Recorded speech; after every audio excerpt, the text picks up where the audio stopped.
to KBF 88.3 FM, the voice of the people.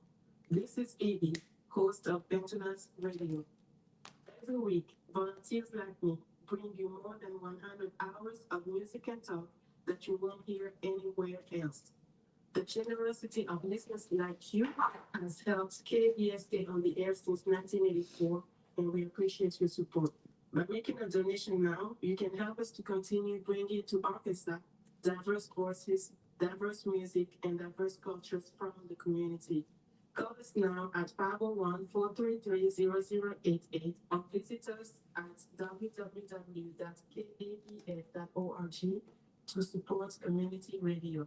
Thank you for your support. Early childhood education centers in rural Arkansas are facing a shortage of qualified workers, but a nonprofit is now stepping in to help. According to a study from the University of Arkansas, the industry is plagued with low pay and high turnover. Ashley Stee, Arkansas State Director for Save the Children, says her organization hopes to increase the early education workforce through its Rural Child Care Network program.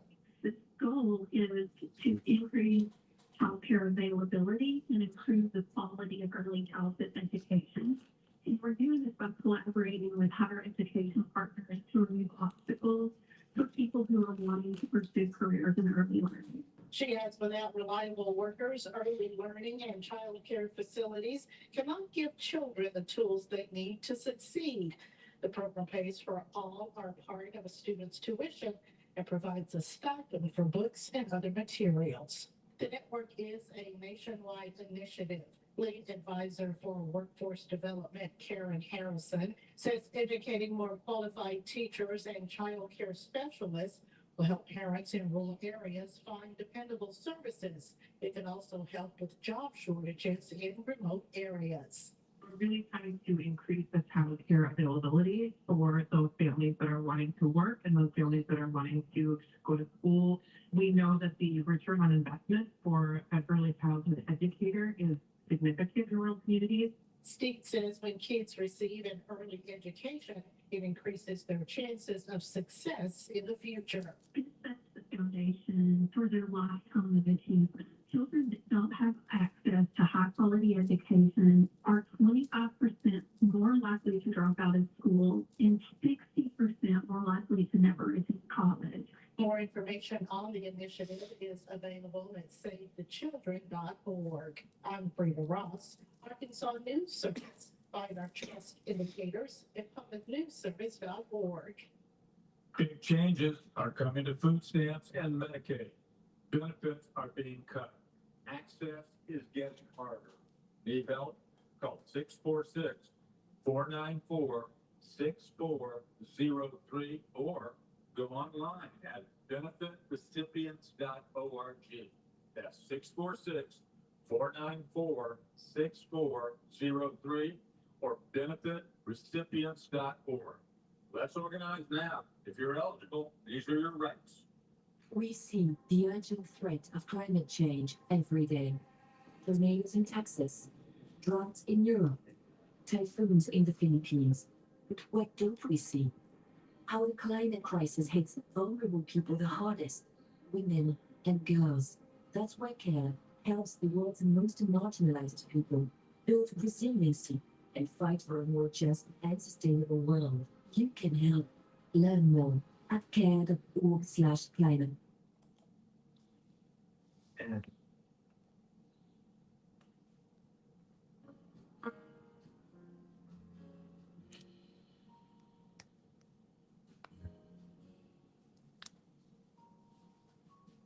there will be no love that's dying here. The bird that flew in through my window simply lost his way. He broke his wing, I helped him heal, and then he flew away. For the death of love is everywhere, but I won't let it be. There will be no love dying here for me. There will be no love that's dying here. The mirror that fell from the wall was raggedy, that's all. Rest upon a rusty nail before it made us fall. For the bones of love are everywhere, but I won't let it be. There will be no love dying here for me. There will be no love that's dying here. For flowers in my aching faces, not a sign we're dead. I paid for three, a sweet old lady gave me four instead. There's some doubt that's out about this love, but I won't let it be. There will be no love that's dying here for me.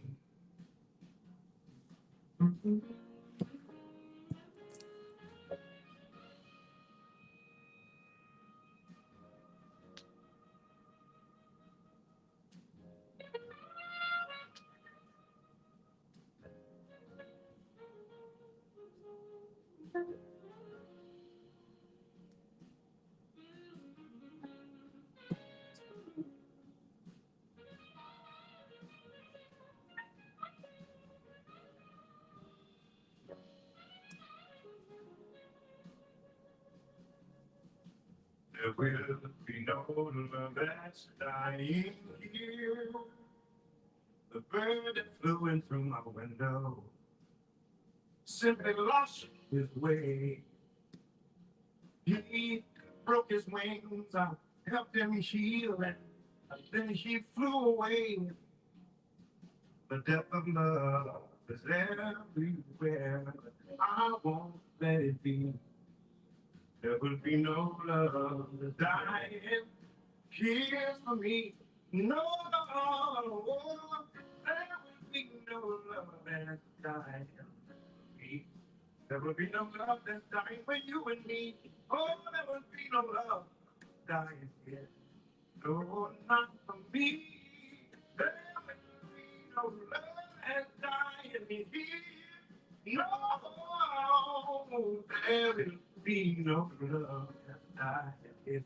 No, no, no, no, no, no, no, no, no, no, no. There will be no love dying for me.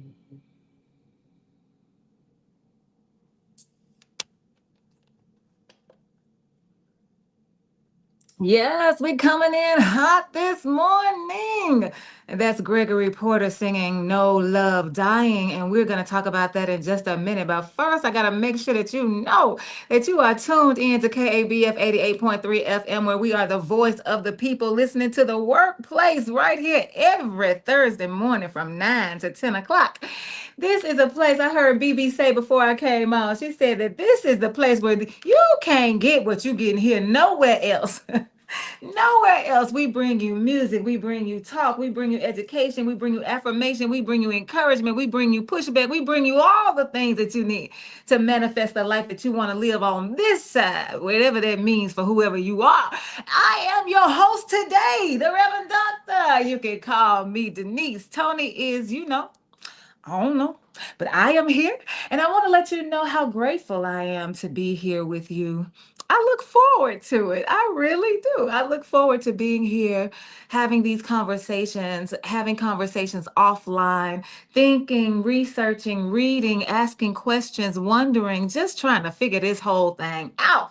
I really do appreciate you. And it is in the spirit of Salbona that you are welcome into this space. It's that spirit of oneness that binds us together by our humanity. There is nothing that we can do about the fact that we are bound by our humanity, but we can rethink, we can reimagine, we can reclaim what it really means to be human one to another. And that's what undergirds this conversation on this day. So thank you so much for joining us. The phone lines are open, absolutely. 501-433-0088, 501-433-0088. I really do not want to have to I've been struggling with the restrictions that some people want me to put on those of you who call in. I don't want to give you any restrictions at all. I don't.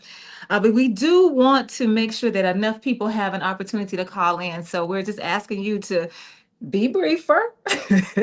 Be briefer. That's all. That's all I'm going to ask. I'm not going to restrict you. Just be briefer. Hotep already on the line. Yeah, I see you, Hotep. Wishing us life, prosperity, and health, and calling me by one of my nicknames, Double D. I got so many nicknames. Yes. Thanks for showing up. That means that you are doing well. You're not at the doctor. You ain't got anything going on. And I do want you to know, Hotep, that we are paying attention to everything that's happening around you. You are not alone in this fight. You are not alone. Even when I go to people's houses, we start talking about it. People send me text messages talking about it. And so we are watching and we are holding you in sacred space as the folks come for you. You know, I really do not get upset when people come for me. I really don't. As a matter of fact, I think I was talking to Jesse. Was it last week? Last Thursday? I think I was talking to Jesse last Thursday, and I told him, listen, I'm trying to live a life where I end up on the FBI's most wanted list. That's what I'm trying to do. I'm trying to end up on the FBI's most wanted because that means that they consider you a force to be reckoned with. That means that they know that you can change some things. That means that they know you got power that they did not expect you to have. That means that they are threatened. That means that they like, wait a minute. I'm standing in the presence of excellence that can change this whole thing around. Yes, put me on the list. So also Lo says he appreciates us holding him in sacred space as he goes through this. And not just you, all of you who are being affected, but you know, you have a special place with us because we journey together every single week. I want to, I feel like I hear some. I want to talk about justice. I started this conversation on Tuesday and did not wrap it up. I'm one of those Monday morning quarterbackers. Every time I leave here, I'm rethinking like, what could I have said? What should I have said? How can I say it differently? Like all that. And so Lo says, if they are coming after you, you must be doing something right and justified. If they are coming after you, you must be doing something right and justified. Absolutely. And what I do not do is call that the devil. I do not call that the devil. I call that righteous living. That's what I call it. When they own your trail, when the system is trying to swallow you up. That's how I feel. For real, for real. That's how I feel. Gregory Porter is singing this song, "No Love Dying." I just ran across it last night. That's not even the song I had intended to play this morning. Perhaps I'll play the other song. I don't know. It's called This World Is Sick. And so that's what I was thinking about. But I just happened to stumble up on the Tiny Desk concert that Gregory Porter gives on NPR. I found it on YouTube, but it's hosted by NPR, and he was singing this song. And I really appreciate the words, and I want to share them and let them ground our conversation this morning. And so Gregory Porter, he even in the concert, he even talks about it a little bit about what motivated him, inspired him to write this song. And of course, I'm thinking about it a little deeper because he only had I don't think they're supposed to talk because he was like, I know I'm not supposed to talk, but anyway, so he just gave us a little snippet. But basically, what I feel like I hear Gregory Porter saying to us, because I really do believe that music communicates with us. I really believe that even if it's not the words, the melody, it's speaking to us. It's sharing with us. It's trying to impact us in some way if we are open to it. And so I like to take some time to sit with it, just sit with the song and sit with the words. And what he's saying is that all of us can take responsibility for making sure that we do not allow love to die.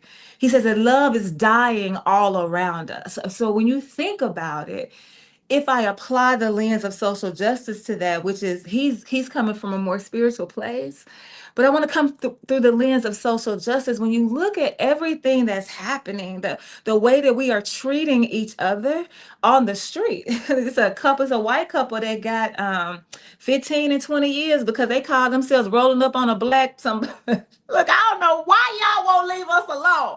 We is not playing with y'all, Miss Ma'am.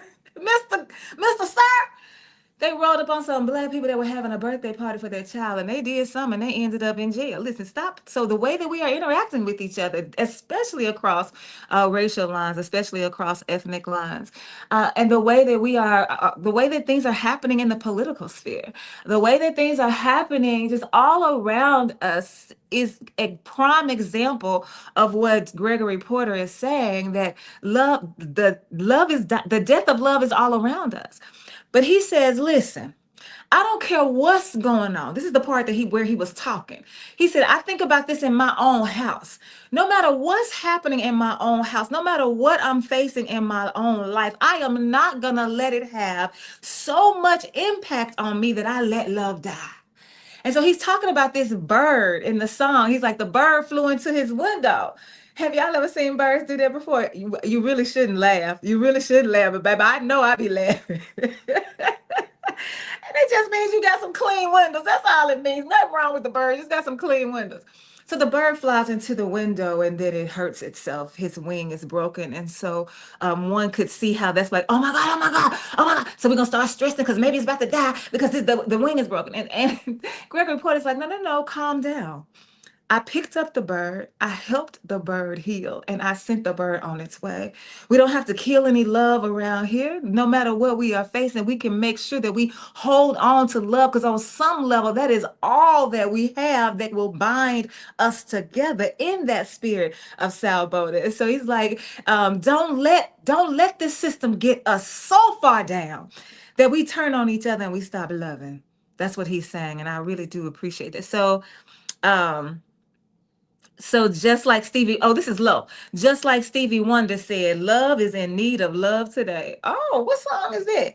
Love is in need of love today. And what's that other song? What the world needs now is love. Who sang that? Sweet love. Who sang that? I don't even know who sang, but I can find all this stuff. And so I really appreciate that. And then he goes on to talk about how there was he was buying some flowers. Man just asked me last night, do I like flowers? I love me some live flowers, yes. I don't do artificial. I really don't. Lilies are my favorite, especially the ones that grow in my backyard. But I even planted some in the front. Oh, they just beautiful. And so he was buying these flowers, and he only bought 3 from some little old ladies. But the woman gave him 4. And he was like, okay, see? This is yet another example of how you can decide for yourself. You can hold yourself responsible and accountable for your own universe, making sure that nothing causes you to kill love. Nothing causes you to let love die on your watch. You have full control over that. There will be no love dying here, is what Gregory Porter asks us to consider on this day. And I think about that, the song I feel like really works with the conversation about justice. I've been thinking about justice for a long, long, long time. One of the things that I've been thinking about as it relates to justice is not that the conversation I'm having in my head about justice is not just for justice. It's about every single way that we move in this country, in this world, on this planet as humans. It undergirds all of that. The way that we think about justice undergirds the way that we move together as people. Caller, you're live on the air at KABF. Thanks for calling the workplace. Good morning to you and all your listeners. Good morning. You know, the way the world goes, in a sense, people, I would say, call themselves sane. Say, oh, I'm a sane person. So now, if you are insane, You want them kind of people like me. You ain't vote for nobody. You ain't worried about no religious, nobody like this. But that would make you be insane. So all the sane people look at the world, what your sane tales are done. Look at what your religion is. I mean, just everything you call a sane, really look at it. And the same person gonna make the same damn mistakes over and over. They're gonna put the same people in power around, knowing that they really don't give a damn about it. Well, these powerful people don't care nothing about you. When you put them in office, they talk a good talk, and then what do they do? So I'm insane. Now, for the FBI, you see what? I've been on that ever since I was phone. Before I even got here. Hell, that's nothing new to me. Yeah, I'm crazy as hell, really. I'm the crazy nigga that moans out of that. My goodness. I just said like this. I'm gonna meet you one day. I talk to you. Okay. Thank you. You're welcome. I put you on my to-do list every single time I write one to say, I gotta find this king. I do. I'm gonna make it happen. I promise. I'm gonna make it happen. So that's interesting, and that those of us who consider ourselves sane and we are navigating this world through these systems, actually we are not sane because the systems will not allow you to be sane. And so those of us who are not complicit in these systems, or we have reduced the reduced our complicity, because I'm not really sure that we can absolutely divest from the systems completely. I just don't, I'm not sure how that looks because of the way the world is set up, the way this is structured, but you can minimize its impact and you can minimize your participation in it. So those of us who choose to minimize our participation and reduce the level of impact it has on us, then we the ones that's insane because we are going against the grain. And so that's what the call is asking us to think about. So in this case, I would rather be insane than sane. And so when you talk about the people that are being voted into to office, I absolutely do not think that the world of politics is going to do right by us until we reject the notion of being a republic. If we really embrace what it means to be a democracy, where there's one person that has one vote and the majority wins, then that's an entirely different system that we have than what we have now, where we're voting for people to represent us, and then they're positioned to allow themselves to be bought and sold for their vote, and for their vote on something, or for their kickback on something, or for them to turn away and not look at something. And so as long as we continue in this particular system, it's not going to work for us, especially since we haven't yet grasped, I don't think, hold to what Bobby Seale says as a co-founder of the Black Panther Party. If you want to have power in this country, in this world as it stands right now, you have got to get in office. You've got to hold office, because that's where the decisions are made that affect your daily life. And so we're fighting now against voter suppression. We're fighting now against the war on immigrants. We're fighting now against the war on people who are impoverished. We're fighting now the system of the healthcare system, all because of the policies that are being made and the bills that are being enacted in the legislature. So until we have different people with different lived experience that are operating on higher vibrations, that are not motivated, not in love with racism, not in bed in love with racism, with capitalism, with heterosexism, until we change that, then the system is not going to work for us. Now, the way that it can work in its present state is that if you have someone in office that understands the movement that we are making as a community, the movement to divest and build a new system, and build a new system that is just, that is equitable, that is inclusive, that is peaceful, then if we can get somebody in office that's going to vote on our behalf, because they recognize the work that we are doing, that is something that can make a difference in this current system. But other than that, no, we got to dismantle this stuff. Point blank, period. So here's what Lowe says. Lowe says our current system is bastardized. Bastardized. A blending of two or more systems trying to act as one. Oh, is that what is that what bastardized means? Because I'm over here like, wait, what bastardized? Our current system is bastardized, a blending of two or more systems trying to act as one. Well, I actually do think that it is one system. I really do think that it is one system. It's just very complex because they all feed off of each other. Like they all work hand in hand. They're all intertwined. They are all commingled. Yeah, I do think it's one system. And that's what makes it so treacherous, because it has so many arms and so many legs, and it's moving in so many different directions at the same time. Like, it's just, on some level, it's absolutely brilliant. You can't celebrate that though because of how harmful and traumatic it is. Absolutely. So that's what Lowe says. So I've been thinking about this justice, and how when we think about, again, the way that I'm thinking about justice, I can apply it to any other aspect of our lives. But this is not a world that is concerned about justice. The world is not at all concerned about oh, I'm saying that, and then I'm realizing that it might be, we may need to,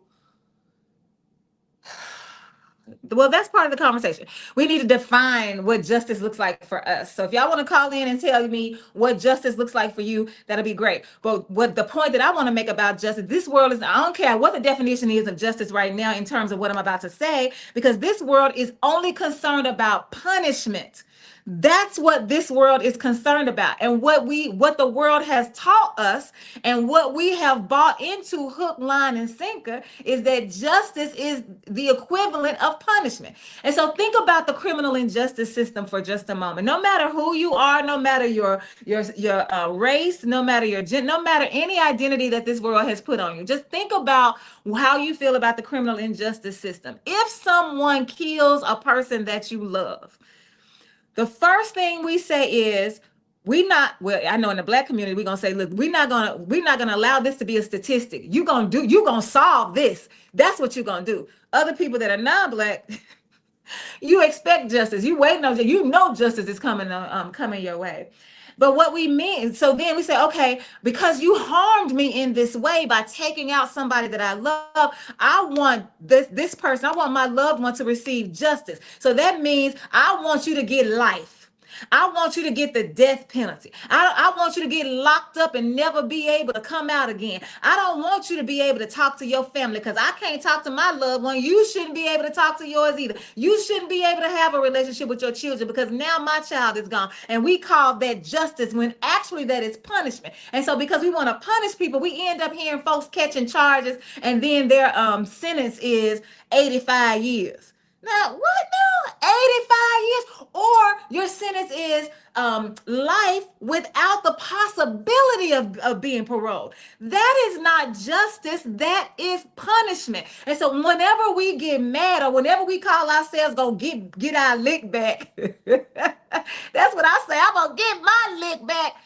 Then we want to punish people. That's not justice. That's punishment. And that's what I feel like we have to pay attention to right now, because that is what's happening in every aspect of the world. If you want to honor your child's gender identity by making sure that you are giving them the care that they need to make whatever transition they need, you get punished for that. So now we're not going to allow any kind of gender identity affirming healthcare especially in the South, in this, I don't want to say the whole country because everybody doesn't act like this, but there's a whole movement to say, no, we don't believe in this, so we're going to punish you if you try. And so then they put in these laws where the doctor can go to jail. Think about abortion. It's supposed to be a tool, just one tool in the box of reproductive justice. But yet there are some people who don't appreciate it. They don't like it. So if you want it, if you expect to have, we're going to punish you. We're going to send the doctor to jail. We're going to put you in jail if you do something that we consider to be unjust. Paula, you're on the air. This is Denise. Thanks for calling the workplace. Real quick, I like to say real justice is you reap what you sow. You get what you put out. Whatever it is you put out is yours. It ain't none of that's your baby. It ain't none of mine. You see what I'm saying? Yep. Now, faith justice go, oh, we just and convict you of all kinds of charges. You know, in the book it talks about it's the people in power, say the lawyers and judges and all this, that they convict a person that's innocent of a crime, of a charge, then they go down road, get killed. And it found out that they didn't do that crime. The people who put them in there supposed to serve the same sentence what they gave that person. But they don't do that. You see, that's unjust. But anyway, I talk to you later. You ain't worked up, are you, King? Don't let us get you worked up.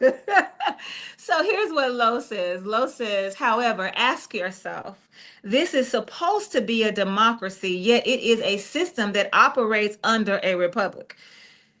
Ask yourself, this is supposed to be a democracy, yet it is a system that operates under a republic.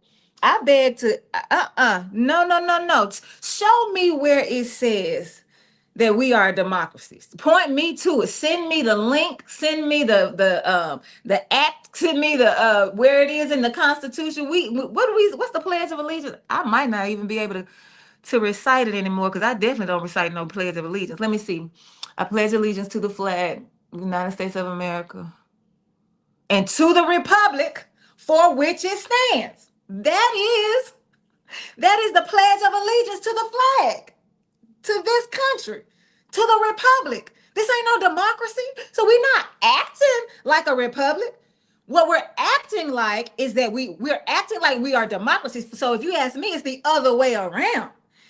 It's not that this is a republic, but we are acting like we want to operate like it's a democracy, and that's why we get mad. That's why we get so mad, because we're acting like we live in a democracy. It's like they ain't supposed to be able to do this. I'm supposed to have rights. No. The republic does not give you that. And that's why the language that we use is so important, because what you say is what you see. So you keep saying democracy, and so that's what you want to see, but that's not what this is. That ain't real. That's not the reality of it at all. So that's another discussion concerning the 13th Amendment. Okay, well, I'll look up the 13th Amendment and we can talk about it. I don't have a problem with it because I don't know about that. So I don't mind taking a look at it, of course, and we can keep the conversation going.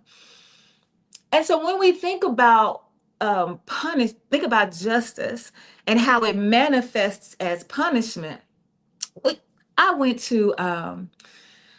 was invited to go to see a comedy show, but we met up at Whole Hog. It was my first time at Whole Hog. I'm not a barbecue person, but I will eat some ribs. I did get them burnt ends. They were salty though, but I think that was probably a bad day. I'll try them again. But we went to Whole Hog and they were introducing me to one of their friends. So a mutual friend introduced us. And one of the people that was at the table is half Japanese. And so she started talking about her heritage, and she said, oh my goodness, I'm going to have a party. I have this party every 2 years.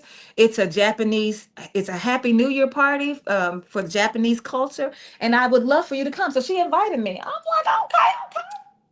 So we're at the party in her house, and the whole point of it is to celebrate her heritage, yes, but also to educate those of us who don't know anything about her heritage, which I really appreciate. And so she was talking to us. I don't know how we got on the topic of education, but we were talking. This was after the party. I was staying late because I was still trying to try all the food. Because I'm one of them ones that nibble all the way through. I don't just sit and eat a whole meal. I'm just nibbling all the way. So I'm like, wait, let me try that right there. Ooh, that broccoli. So I don't know. Ooh, it was good food. But she said that in Japan, for the first 2 years of school, when a child enters school, the first 2 years are spent not on learning anything that's coming in a book, but it's learning how to be a citizen, learning how to be a good citizen. They spend 2 years as they enter into the world, basically. So this is when the parents finally let go of their little bundles of joy to say, okay, I'm gonna trust y'all with my children. I'm gonna trust y'all with my children, but this is about to be a difficult transition for me. And the children learn for 2 years. I was like, that's amazing. Because when I think about this country, like we testing our children. Are they giving I believe they testing in kindergarten. Are they testing in kindergarten? I know they testing in elementary school. Why are we testing children in elementary school? Why are first and second graders having to learn how to take tests? Why is that necessary for them? Well, it's not necessary for them. It's necessary for the system. Because when we talk about this particular governor, Sarah Huckabee Sanders, and how she's fighting so hard to get this prison built, she's basing the need for the beds on what? The testing scores of third grade Black boys. That's what she's using, and not just her. It's the paradigm, it's the structure. She's just pushing it forward. She ain't come up with, now y'all know she ain't come up, don't give her no credit now. You know she ain't came up with that. Okay, and so this is what the system needs for us to do to our children. So there's the caller said, this world don't love you. These politicians don't love you. And I was scrolling through Facebook. I was waiting on the people to come to the house, and I'm just scrolling. And I saw where somebody posted something that Trump said. Something like, I don't think about the finances of our country, of this country.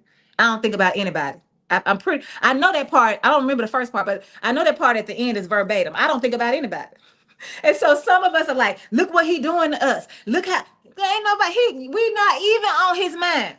He not doing nothing to you. This is him operating in his sanity. Because remember what the caller said, if you want to be right in this world, if you want to be walking upright in the world, you got to be insane to navigate this world. So those of you who are operating in sanity, like this president, it ain't about you.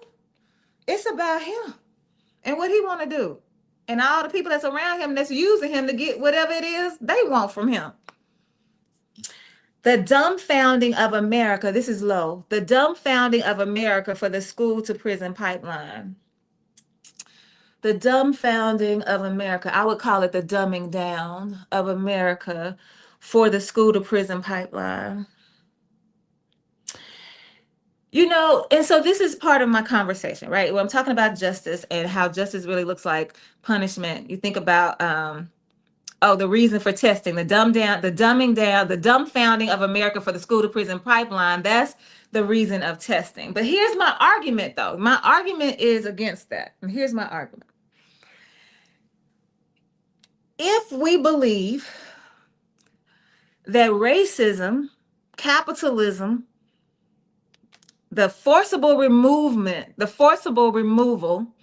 of First Nation people, the enslavement of members of the African diaspora, if we really believe that all the people who are responsible for setting up those systems and those structures are the ones with the power and have had the power to develop us into this United States of America, because we didn't start out as the United States of America, right? And so if they are the people who are responsible for the world in which we live, they are not dumbing us down. They was already dumb. They could not, there's no way that they could have created an intelligent system. There's no way that they could have created a system that honors thinking, that honors creativity, that honors innovation, that honors inclusion, that honors the divine expression in every human's life. There's no way they could have done it because they themselves do not have the capacity.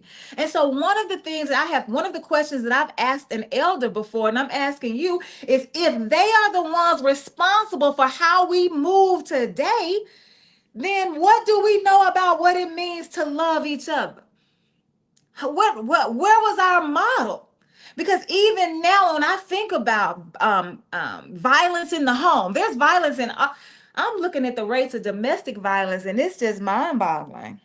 And I just don't even understand it. I do not understand how you can say that you love somebody, that you can give yourselves over to a commitment. I don't care if it's marriage or not, because I'm not one who even believes in the institution of marriage. So I ain't talking about being married. I'm talking about you all decide for yourselves that we're going to do life together. You can make a commitment to each other, because for me, that's all that matters, whether you got a piece of paper or not. Now, don't get me wrong. You at some point you're going to need that paper because of the system, and you're going to have to tell the people where your money going to go out, else they're going to take it from you. So I get it. But in terms of needing it having to be a necessity for you to prove that you love somebody, no, that ain't true for me. And so this system, if you say, how can you say that you love somebody? I've given myself over to my whole self over to you, and then you beat me. And I don't care which side it comes from, because don't act like men don't get beaten. The only difference is when a woman gets beat, there is a possibility. It's more probable. The statistics are in favor of her telling somebody, her going to get some help, her filing a complaint or trying to get an order of protection against you. Men they don't want to do that, because the system of toxic masculinity will not allow them to walk into no police office, or even walk into their own office where they work, or even tell their best friend that their wife, their girlfriend, this little old 5'6", 5'4" woman that weighs 125 pounds. She must be white. Let me think about me. 5'6". Those of us that stick it in the snicker, we weigh 170 and 180. That we put our hands on you and knock you out. You're not gonna tell it. And so anybody who's doing the violence, anybody who's perpetrating, like, how is that classified as love? And then we say, well, I stayed because I wanted to make it work. What is you making work? Love? And then we say, well, I wanted to keep my family together. So this what you want your children to grow up into? So I'm agreeing. I see now that I'm agreeing a lot with the caller. This is not, that's what you call sanity, but that's insane. And I'm speaking on behalf of one who wished that somebody in my house would have walked away and said, we're not going to let the children see this. Well, I ain't never seen nobody I ain't never seen my mama get beat. I've never seen that. I've never seen that. But violence does not have to be about hitting somebody. The people, I wish y'all could hear the conversation after the conversation sometime. Last Thursday when Toney said he had to go, the other four of us sat in this room for an hour and we were talking. We just kept on talking about we were talking about all the things that we were talking about. Oh, wait a minute, here's Lo. Some people do not know how to love, whether they be a man or a woman. Some people do not know how to love, whether they be a man or a woman. I agree. And part of it is because I don't think we even know what love is, number one.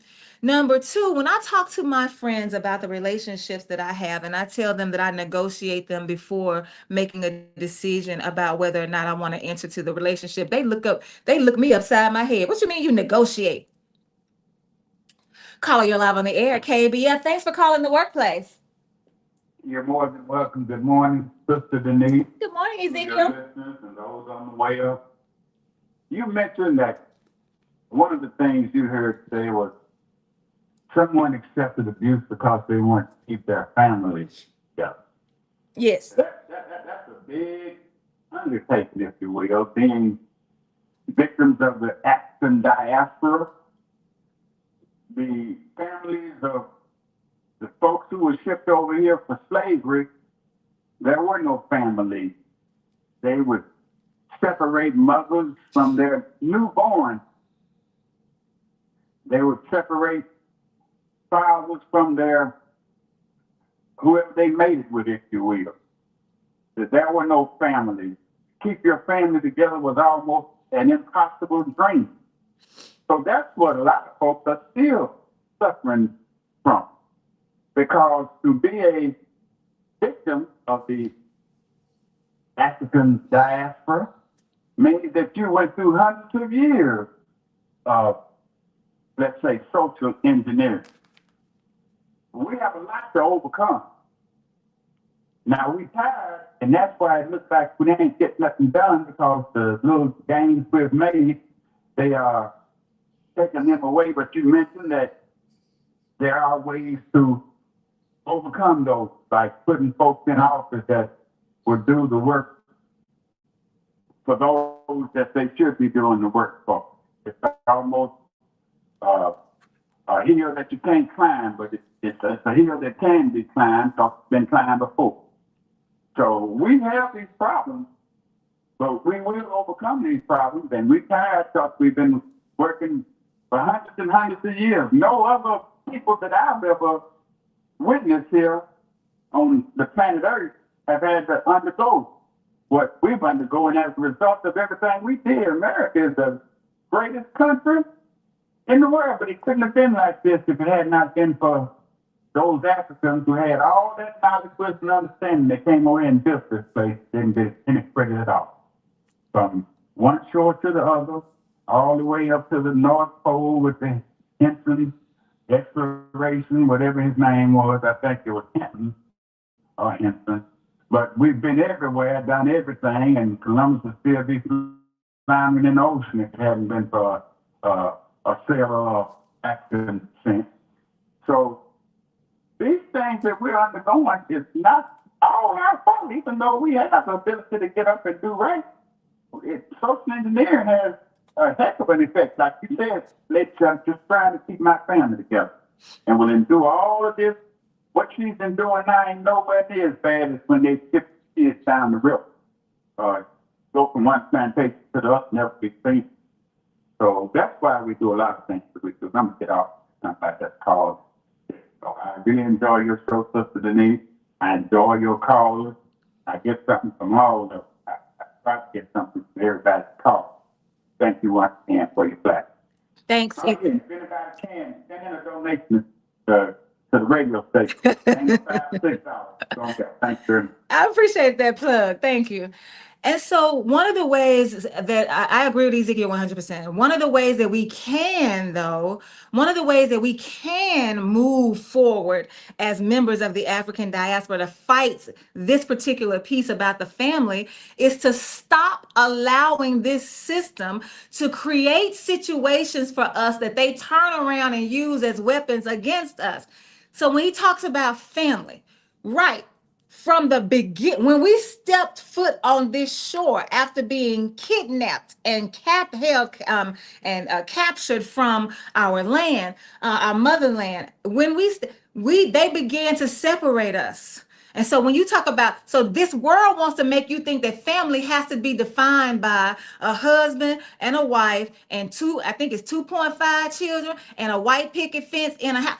Okay, that's what this world says that family looks like.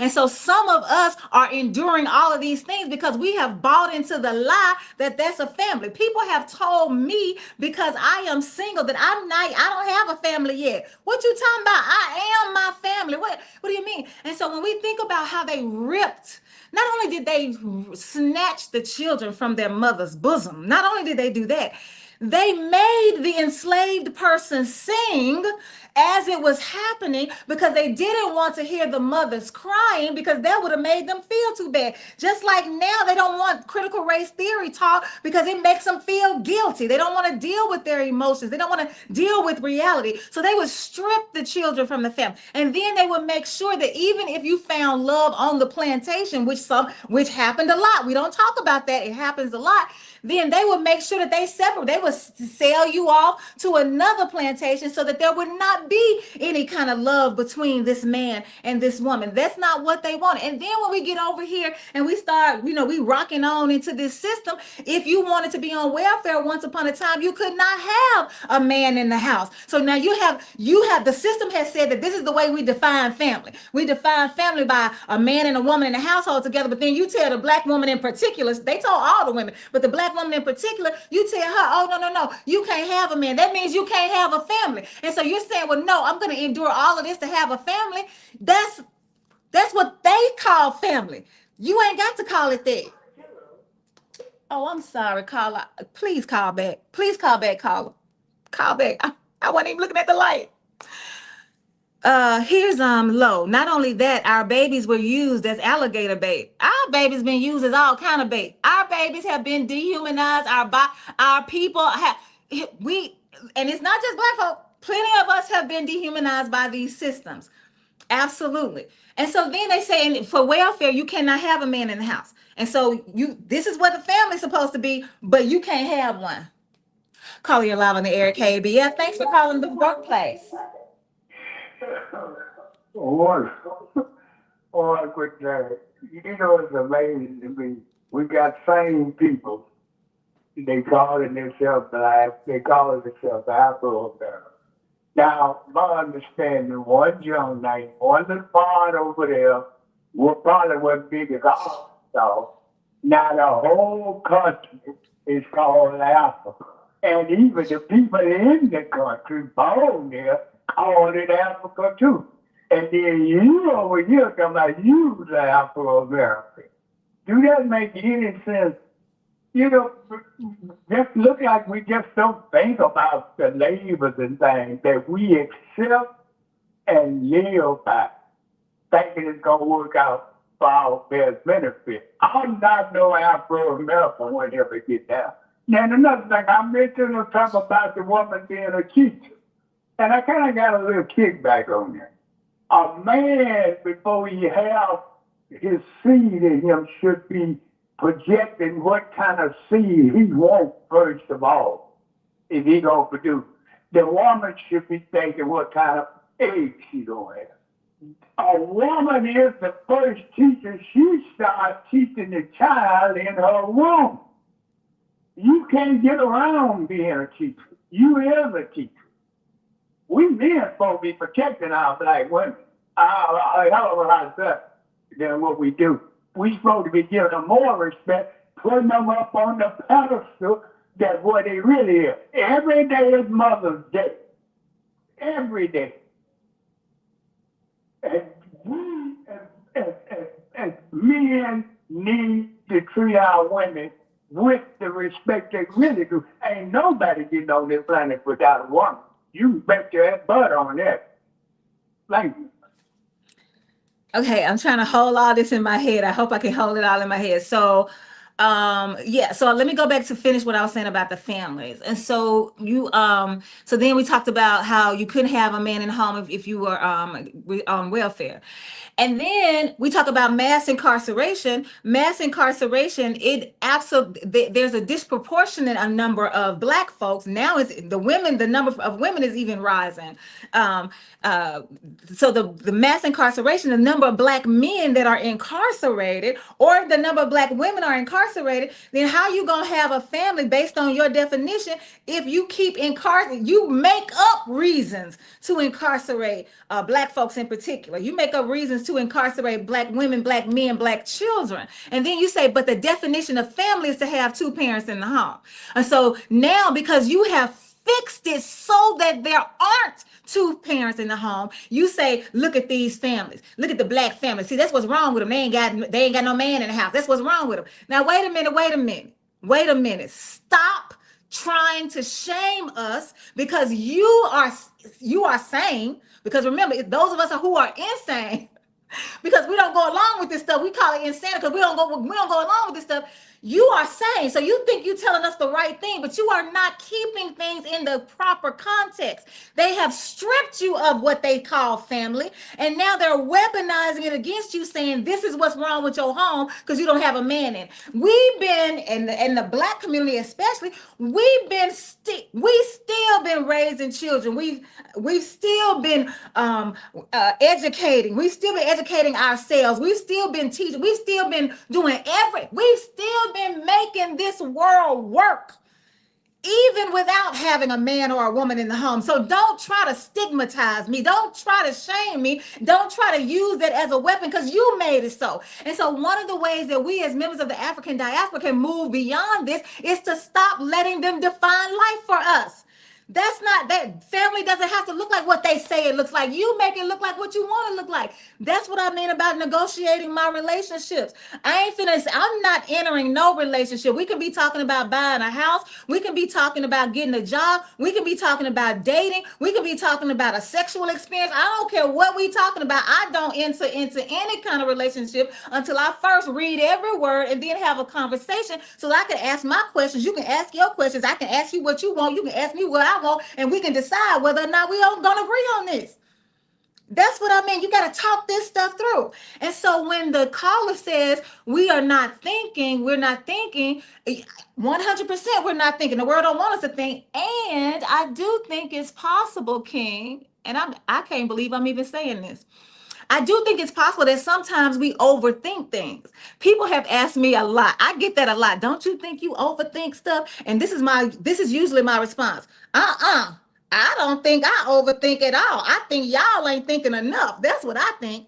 But in this particular case, when you talk about being called African American or Afro American, Jesse Jackson coined that phrase. And he coined that phrase because he felt like people, Black people in particular, members of the African diaspora that are living in the United States, you are not considered a citizen. You might see citizen on your paperwork, on your documentation, but the world, this world of whiteness, this system of white inhumanity does not regard you that way.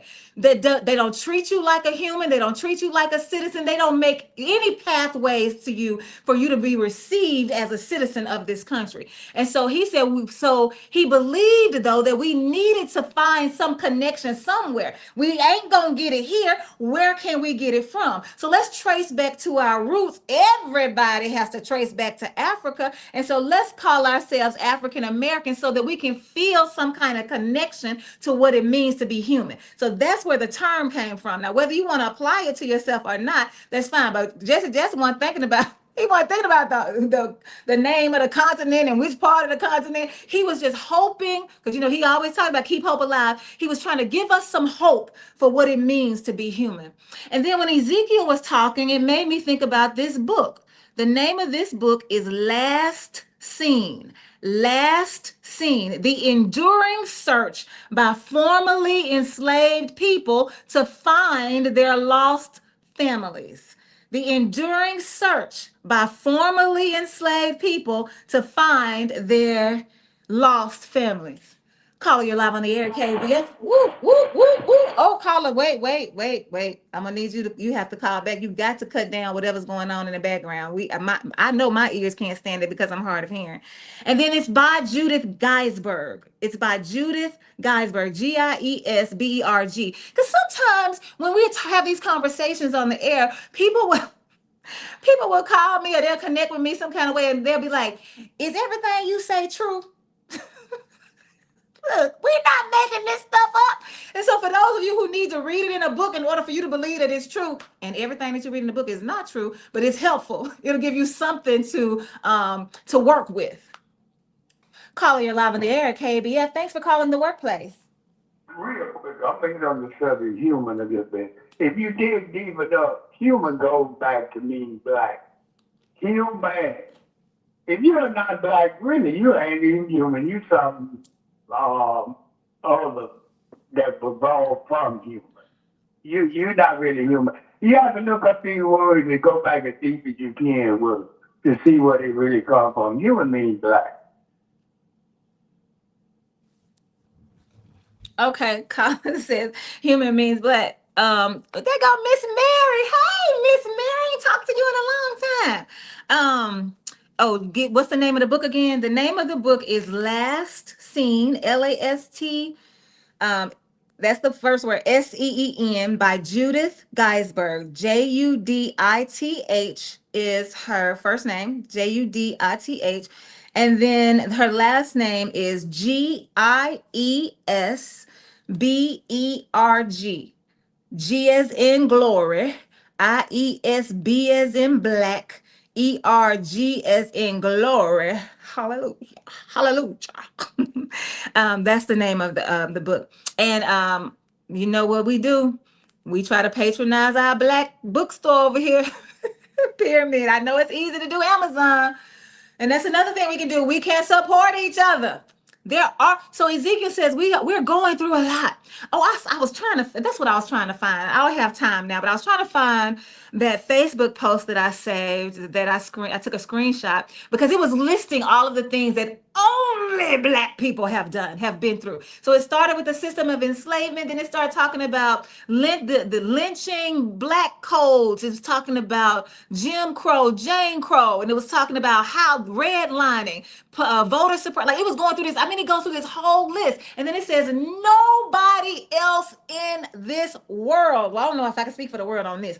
Nobody else in this country has been through this much stuff that's Black, and we still go. I cannot understand other than the only. Let me say it like this. The only way I can understand this country, this planet's obsession with melanated people, and those of us that have even more melanin, the only way that I can understand the obsession is that you are afraid of the light of excellence, because you are a roach. And what happens when you turn a light on and there are roaches somewhere in the house? When if the light comes on in the room that they in, what do? They scatter, because they don't want to be exposed, because they know you're going to come for them. And so the light of excellence that lives in melanated people is so powerful that this world cannot stand to be illuminated. And every time we show up, this is another way that Black folks in particular can get from under this system, is to recognize that every time you show up, everywhere you show up, in front of all the people you show up in front of, you show up as excellent. You show up as the light. You ain't got to open your mouth for them to know it. It's in the way you walk. It's in the way you carry yourself. It's in the way you look. It's in your very presence. People can't, let me tell you something. When you walk in a room, people can feel the energy shift. They might not be able to name it. They might not be able to understand it, but they definitely feel it. And all you did was show up. So the biggest way that we can divest from this being tired and exhausted as Black folks is to stop carrying the weight of the definitions of these concepts that this world has put forth. Because I started with justice. That's just an idea somebody had. That ain't real. This justice, whatever they calling justice, that ain't real.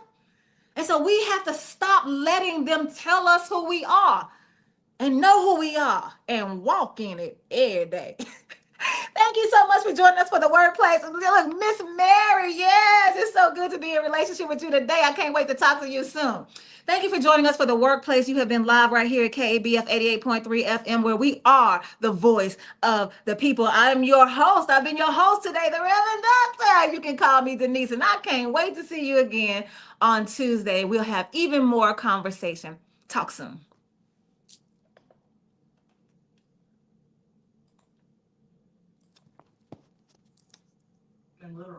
Voice of the people.